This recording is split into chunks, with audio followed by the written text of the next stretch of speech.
I'm working on the building. It's a true foundation. I'm holding up the bloodstained banner. I'm working on the building.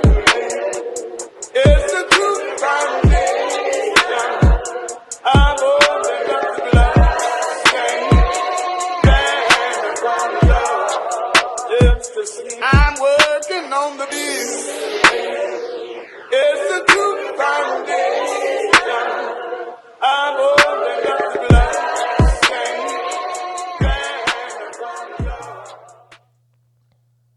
Welcome to the Under Construction Podcast. Join us as we discuss various topics meant to challenge your current ways of thinking. Today we have a dope conversation for you on navigating the wins and losses. Before we get started, let's introduce the crew. First we have Cordell. What's up? My guy AJ. And I'm T-Dub. So navigating wins and losses. How do we stay grounded after a significant win? That can be tough for certain people. Absolutely. You know what I mean? Because there's such a high that comes with winning, right? We think about championships. We get the confetti. We get the championship trophy. We get all of those things. But that's just in like the sports realm. But sometimes we get high on life, right? We get the job that we want. We get a promotion, things of that nature. How do we stay grounded after, we worked for a task and we actually get the desired outcome? So, first thing when you was talking about that, the first thing that popped in my head was Kobe. Job finished. Job finished. Is job finished? Right. So I look at it like this: the job ain't finished until Jesus come back, or I end up when he take me. Mm-hmm. Right. But there are small wins as we get there. Right. So the question is, how do I stay grounded after a small win? It's hard for me to. Sometimes it's hard for me to say I did it instead of giving God His glory. Right? Oh, Lord, I did it. And he'd be like, what, nigga, you ain't did nothing. Like, now that you mentioned that, I fall short in that space. Right. I do too. Sure. I did the house. But here's the significance of it. He gave you the ability to do these things, right? So there's nothing wrong with being proud of you accomplishing the goal that God set forth for you to do. You know what I mean? So there's nothing wrong with it. But what keeps me grounded is knowing He is the one that provided and He is the one that did it, and I'm just able to steward it. You know what I mean? So that's what kind of keeps me grounded. Am I always grounded? Absolutely not. Yeah. I think that's a part of the flesh as well. When I think about it, I automatically go to Jesus, right? So I've never seen Him celebrate after a win. He did many miracles. He healed people. He gave the blind sight. He did all of these things. I've never saw Him celebrate like, I'm Jesus. I did that. Yo, I'm nice with right? it. So there's a level of humility that comes with the fact of being successful, right? Because if we're made in His image, that means we have within us that same level of humility. Yeah. But are we charged to use it, right? When the camera's on us, when the spotlight is on us, can we remain humble in those moments, right? That's the difference between somebody who gets in the end zone, who's like Barry Sanders and just hands the ball off to the ref because he's been there before and he knows he's going to get there again, or a guy who's doing a celebration with the whole team, right?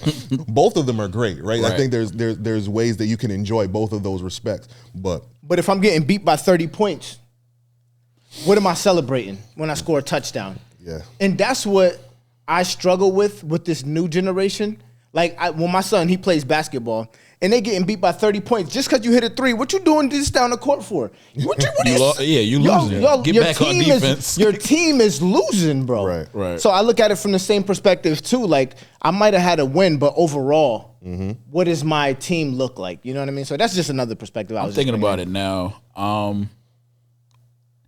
I think for me, once trying to stay grounded when I get a win is somewhat difficult depending on the setting.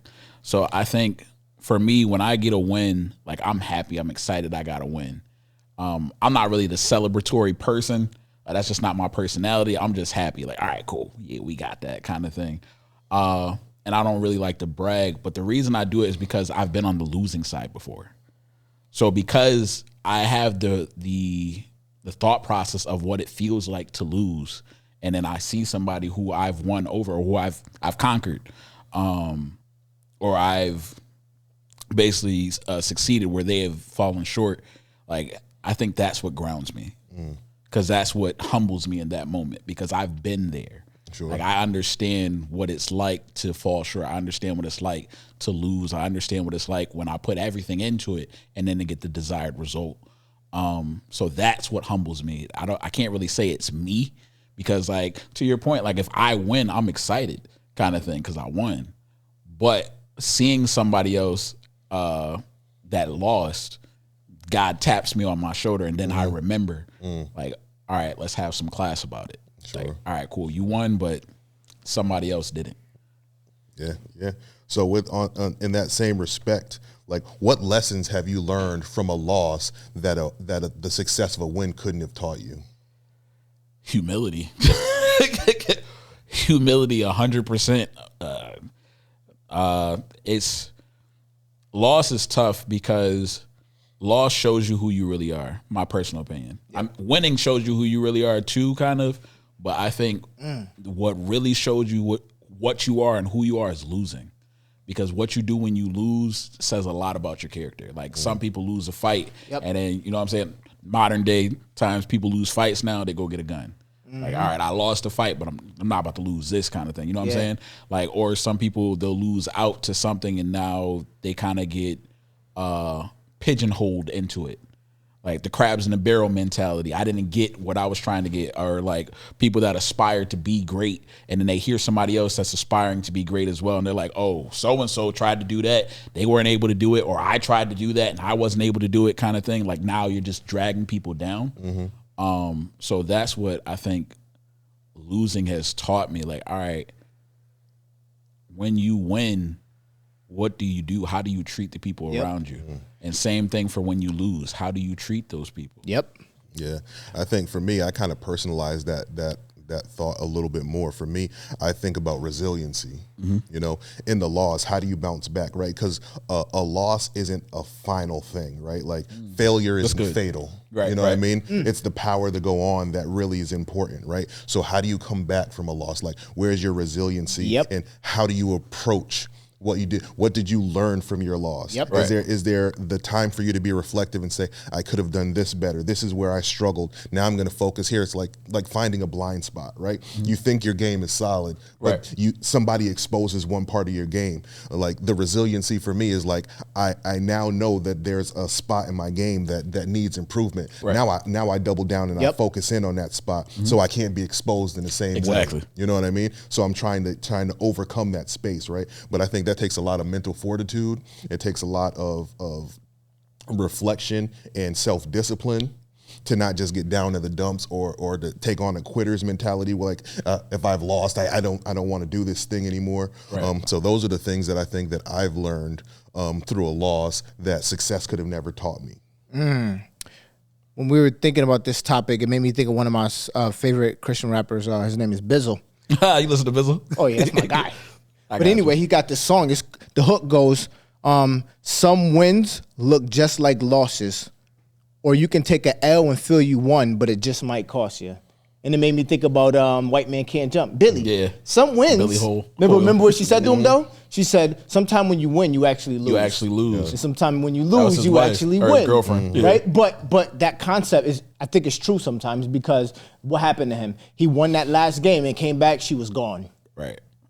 Right? So losses sometimes can actually be better in our lives because it teaches us a lesson, right? And we can, and here's the thing, God doesn't let any loss go to waste because he uses everything to build our character. That's good. Right? So even if you might think it's a loss, God is going to use it. And I learned that, you know, even like there's times I went through things and hurt, pain, and you realize that at that time, when that situation came around the next time, you were actually stronger than you were before because you went through that loss, right? And then a person that's winning all the time, what happens when they finally lose? They can't handle the pressure. Right? So I think that's important for us to see. It's like when my son loses a basketball game, it's all right, bro. Keep your head up. Let's work harder next time. You know what I mean? So I think that's one of the lessons when you learn from losses.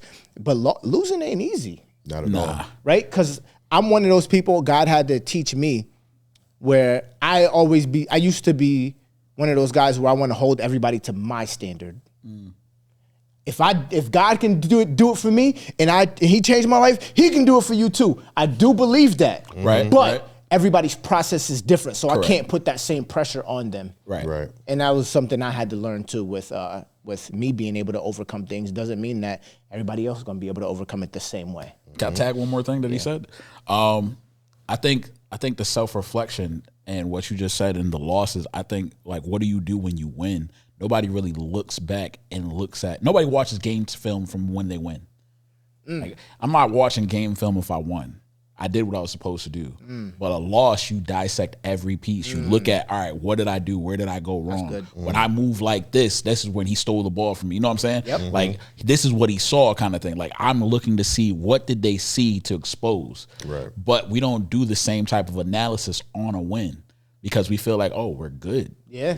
Unless it's a tough win. Like, if a tough win, then, you know, the coach will be like, yeah, nah, we gotta go back and we gotta look at this. But like a blowout, absolutely not. We're not looking at the game film for that.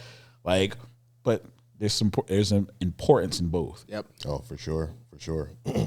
How do you maintain faith or perspective when facing setbacks or failures?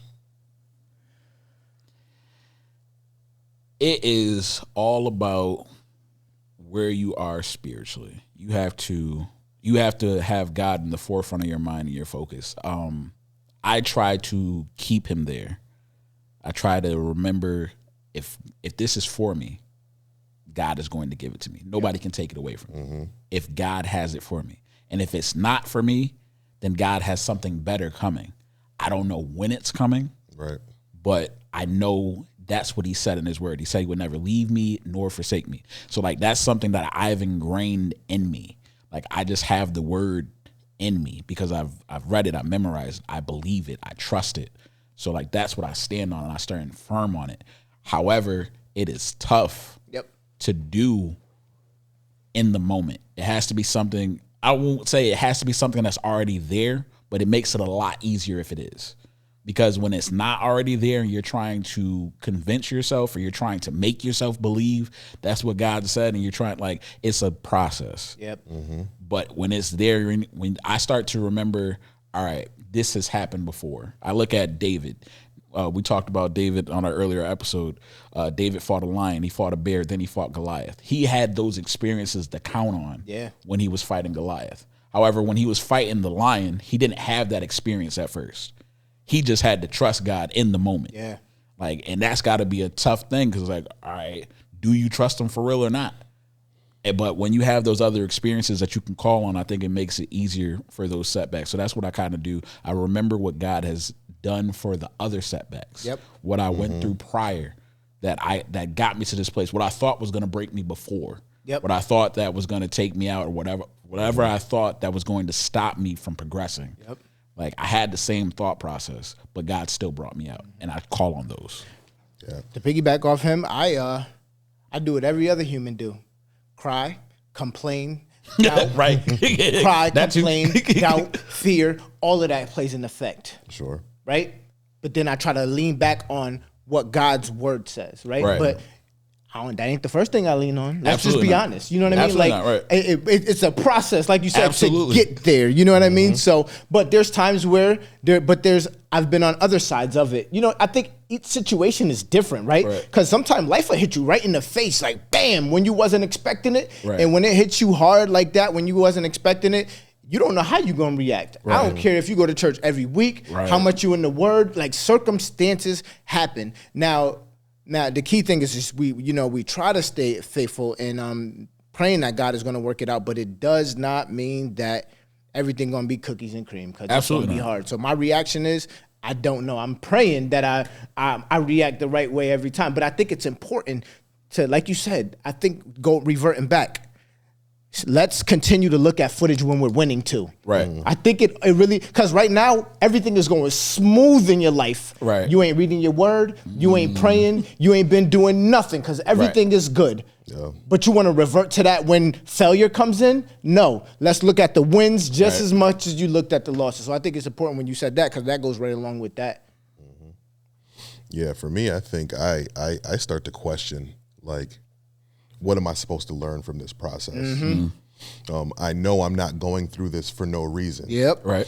If I prepared and I did the best of my ability and I gave it my all, it's a little bit easier for me than if I half-assed it. Right. Right. Because there's always that doubt in the back of my mind if I didn't give 100% Yep. and I didn't put in 100% effort. Right. But in the cases, in the spaces where I'm giving 100% and I'm doing everything that I could possibly do and I've prepared to the best of my ability, what am I supposed to learn Yep. with this? Am I not preparing enough? What did I not focus on? What didn't I do that led to this? Yes. You know, and then to fall back on my faith to understand that, like, this isn't it, right? Like, if I'm blessed to wake up another day, then I have another opportunity. Yep. Right. So I can learn through the losses because there's always going to be another opportunity as long as God has got breath in my lungs. Yep. Amen. I wanted to share a testimony. So I went through, my grandfather passed a couple years ago, and I heard God clear as day when he said it was time. And I remember I had a dream that he would pass, or my sister had a dream that he passed when we were kids. So I always tried to be mindful of it. I tried to be mindful of what he was going through, tried to be there, tried to do all the stuff that I was supposed to do. So I heard it clear as day because he was in the hospital. I was bringing him to the hospital. So he was in and out the hospital every couple of weeks. And this last time that he went, like, I saw it. I could see it. I heard it.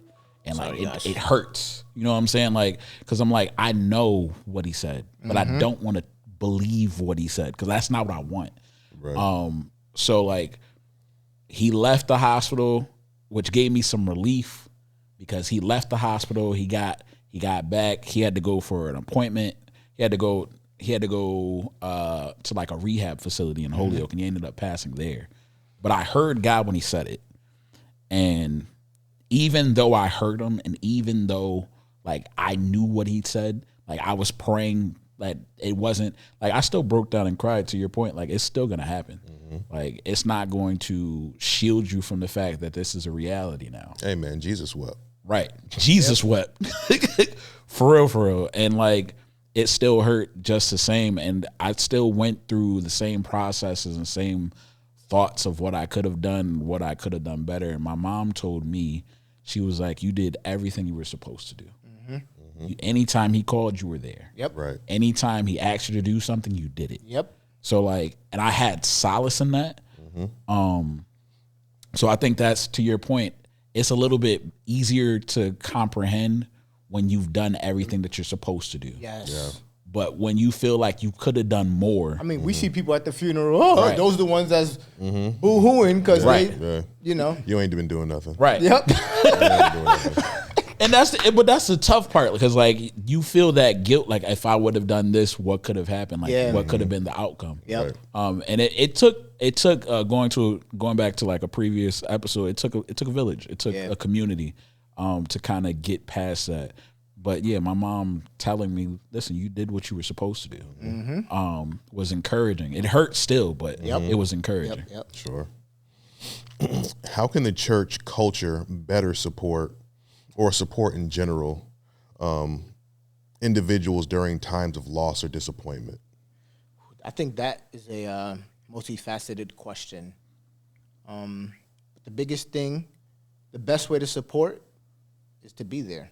Absolutely. Presence, absolutely. Absolutely. Stole my point, man. I think that's the most, like, I don't want to hear no scripture when I just had a significant loss. Right. Just be here. Yeah.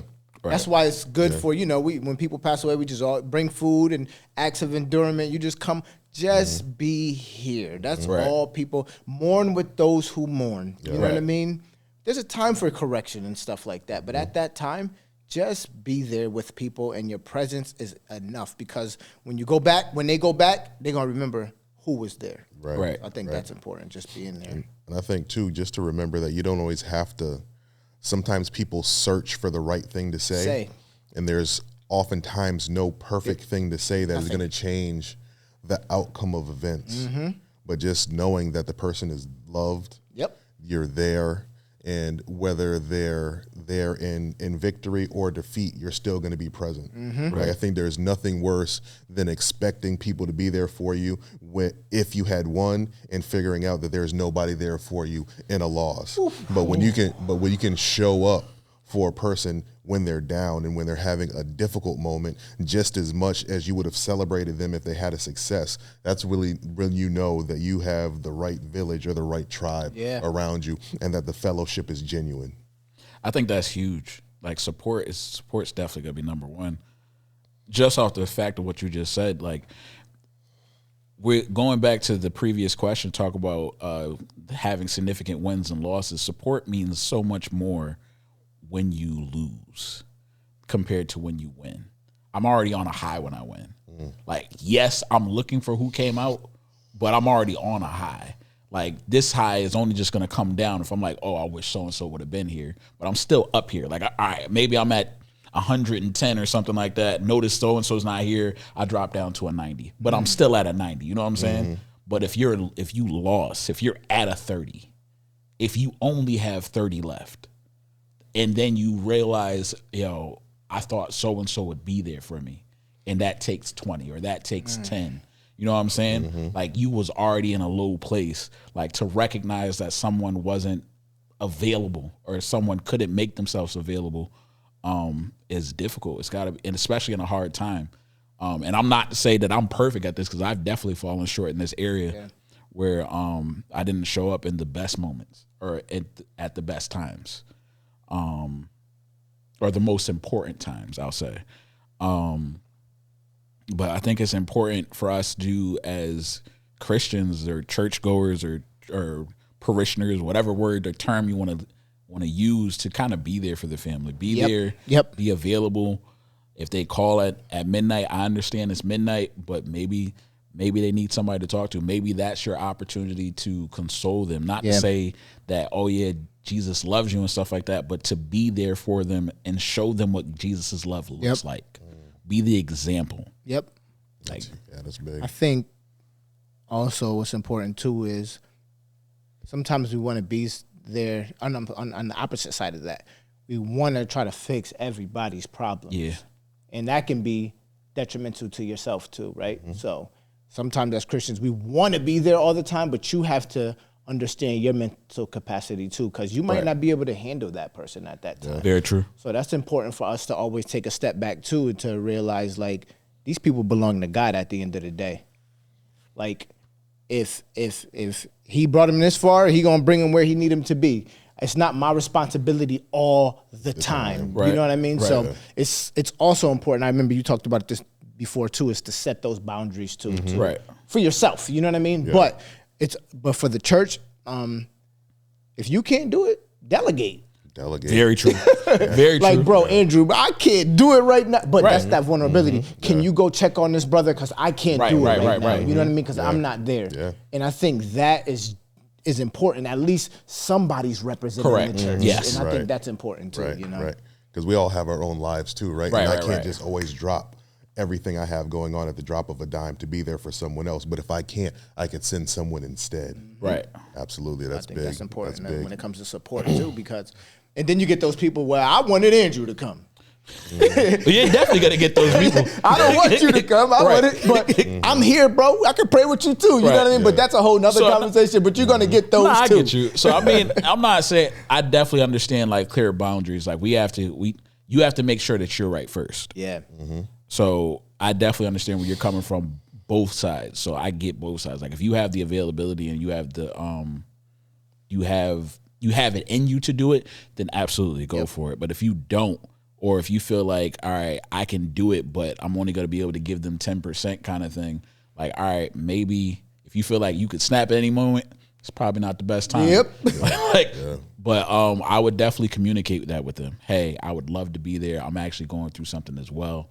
And I want to talk later on so we can discuss, and we can, because like I'm assuming if somebody wants you there, it's because you have a relationship with them. Yes. So just communicate that with them, and then be like, listen, I have this fine so and so who I would like you to connect with. they've helped me in the past or whatever the case is. I confide in them, like give them the confidence in the next person. I love that. So that when you send them there, it's not like, oh yeah, so-and-so showed up, but I don't really know so-and-so like that. You know what I'm saying? Kind of let them have that first, and then we'll reconvene later. I love that communication aspect of it. That's good. That's definitely big. So what's the best advice you've received about handling both triumphs and challenges? I like this one. I got some advice from one of my coaches one time, and he told me, you're rarely as good as you believe you are, and you're never as bad as you think you are. Ooh, I like that. Because oftentimes, especially in sports spaces, they say you rise to the challenge of your opponent, right? So just because I beat Cordell on one-on-one doesn't mean that I'm that good, right? Like, I'm good enough to beat him, but I don't necessarily know if he had his A game that day, if he had something else going on, whether the psychological part of the game was there, whether he was physically able to do that. Yeah. So I'm not always as nice as I believe I could be. You know what I mean? But you're rarely as bad as you think you are in those moments as well. Great. I love that. Honestly, being honest, I don't want to talk because I ain't got nothing to say on that. I really don't have any advice that I could think of, and I think you kind of summed it up really good for me anyway. So I'll pass on that one. I really don't got nothing to say on that one. The best advice you have received about handling both wins and losses. It's probably something along the lines of sports as well. Just basically, it's definitely the shaking hands. So after the end of a basketball game, coaches are very big on shake hands. I like that. Whether you win or lose. Shake the other person's hand out of respect. I like that. Like, because they played a game. Like, this was a game, and we want to show that we have class, but we also don't want it. Like, they feel bad, kind of thing. Like, so, like, if they lost, they feel bad. If we win, if we lost, then we feel bad. But like, let's give them the respect that, you know what? I love that. You were the better man today, or you got the win today, and that's okay. I appreciate that you won. I appreciate the opportunity. I know I ain't had nothing to say, but now I think about it. Now that you think about it. Now I think about it. I can't think of anybody just giving me advice. That's why I was focusing on the advice. I get you. Yeah. Advice perspective. But when you brought that up, I'm like, okay, I think it's just being humble no matter what it is. You know what I mean? Like having integrity, no matter in the triumphs or challenges. You know what I mean? Like, how do you handle the situations with wins and losses? So keeping your head up.